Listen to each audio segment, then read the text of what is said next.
যৌথ হামলার পাল্টা আঘাতে ইসরায়েলের বাণিজ্যিক কেন্দ্র তেল আবিবে ব্যাপক ক্ষেপণাস্ত্র হামলা চালিয়েছে ইরান। হামলায় অন্তত 40টির বেশি ভবন ক্ষতিগ্রস্ত হয়েছে বলে জানিয়েছে ইসরায়েলি সংবাদ মাধ্যম হারেজ। তেল আবিব পৌরসভার বরাত দিয়ে পত্রিকাটি জানায়, হামলার তীব্রতা ও ভবনের ক্ষয়ক্ষতির কারণে 2 শতাধিক বাসিন্দাকে জরুরি ভিত্তিতে সরিয়ে নেওয়া হয়েছে তাদের ঘরবাড়ি থেকে। হামলার তীব্রতায় বহু ভবনেও হয়েছে কাঠামোগত ক্ষতি। সংবাদ মাধ্যম আল জাজিরার প্রতিবেদনেও প্রকাশ পেয়েছে এই চিত্র।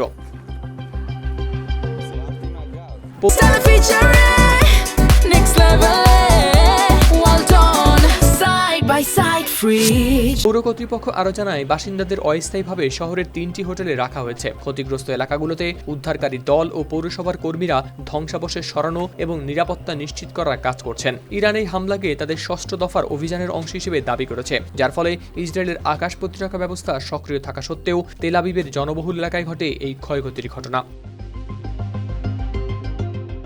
হাওলাদার শামীম, RTV।